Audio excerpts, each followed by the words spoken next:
الحمدللہ والصلاة والسلام علی رسول اللہ الکریم اما بعد فاعوذ باللہ من الشیطان الرجیم بسم اللہ الرحمن الرحیم۔ محترم ناظرین کرام، محترم بھائیوں اور بہنوں، السلام علیکم رحمۃ اللہ وبرکاتہ۔ ناظرین، ہمارا سلسلہ چل رہا ہے قانون مفرد اعضاء کی فارماکوپیا یعنی ان کی ادویات کے اوپر۔ تو آج یہ ہماری اس سلسلے کی چوتھی ویڈیو ہے۔ آج کا جو ہمارا ٹاپک ہے کہ قانون مفرد اعضاء کی جو ادویات ہیں ان کے کون کون سے درجے ہیں اور کس کس قسم کی دوائی جو ہے وہ بنائی جاتی ہے۔ تو ناظرین، سب سے پہلے ہم بات کرتے ہیں، ایک دوائی ہوتی ہے محرک۔ محرک ایسی دوائی کو کہتے ہیں جو عضو کو سکون سے حرکت میں لے کر آئے، یعنی تھوڑا سا اس کو ہلا دے، حرکت جس طرح کہتے ہیں۔ تو یہ کام ہوتا ہے اس محرک دوائی کا، اور یہ سب سے ہلکی دوائی ہوتی ہے۔ اس میں مرض ختم کرنے کی قوت نہیں ہوتی، اس لیے اس کا استعمال تقریباً بہت کم ہوتا ہے اور ہم اس کو استعمال نہیں کرتے۔ اس لیے ہم کسی بھی محرک دوائی کو اپنے سبق میں شامل نہیں کریں گے۔ دوسری دوائی ہوتی ہے شدید۔ یہ دوائی محرک سے کچھ تیز ہوتی ہے، یعنی دوسرے درجے کی یہ دوائی ہے۔ یہ قابض ہوتی ہے، اس کا استعمال بھی بہت کم ہوتا ہے، تو اس کی اس وقت بہت کم ضرورت پیش آتی ہے، اس لیے ہم اس کو شامل نہیں کرتے اپنی ادویات کے اندر، اور نہ ہی ہم اپنی اسباق کے اندر اس کو شامل کریں گے۔ تو تیسرے درجے کی جو دوائی ہے وہ ہے ملین۔ اس کا مطلب یہ ہوتا ہے کہ پیٹ کو نرم کرنا، یہ نرم کرنے والی دوائی ہوتی ہے، اور یہ محرک اور شدید سے کچھ تیز ہوتی ہے۔ درجات کے حساب سے اس کا تیسرا درجہ آتا ہے۔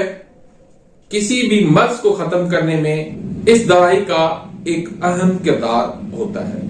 اس کو آپ ایک تو قابض ادویات کے ساتھ استعمال کروا سکتے ہیں، دوسرا قبض کے ختم کرنے کے لیے بھی اس کو آپ استعمال کروا سکتے ہیں۔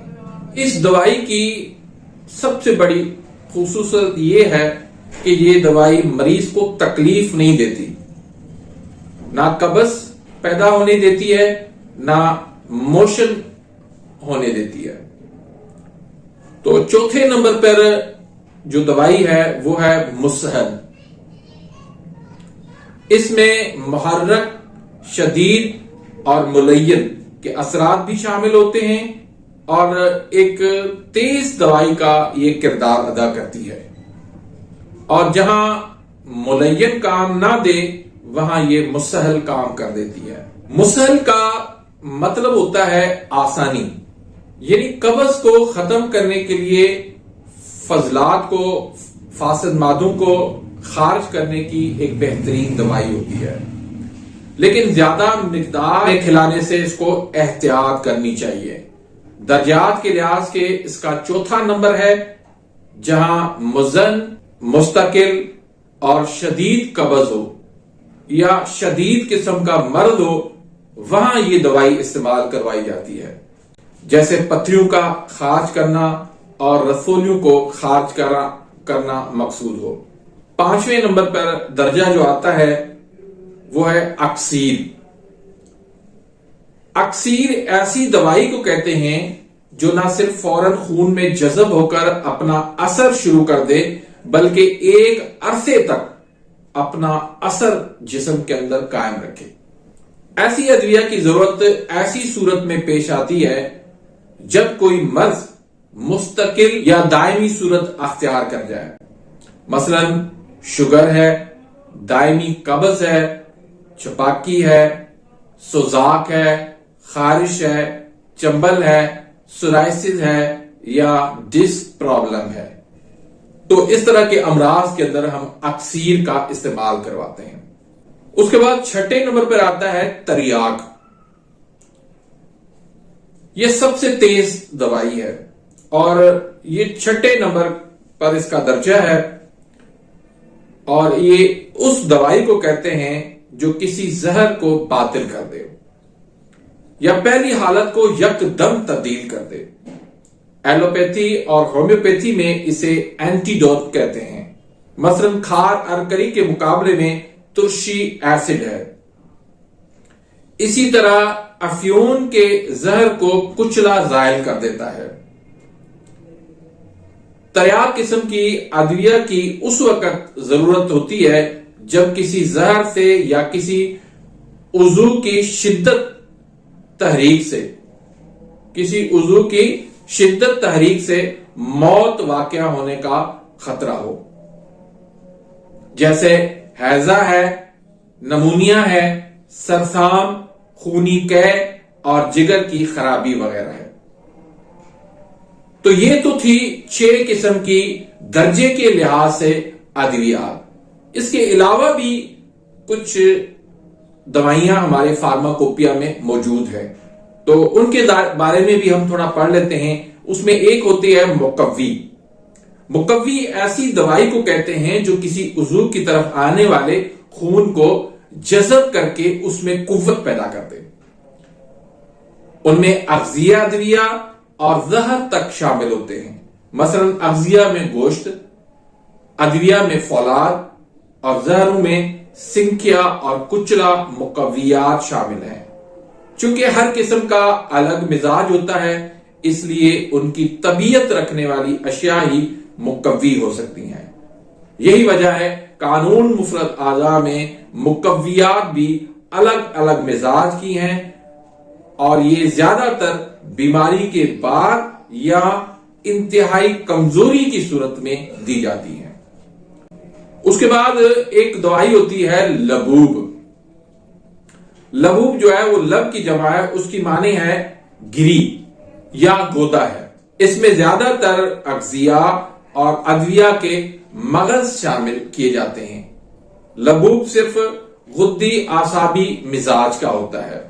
اس کے بعد حلوے ہوتے ہیں، اور حلوے کی لفظی معنی ہے شیرنی یا مٹھائی.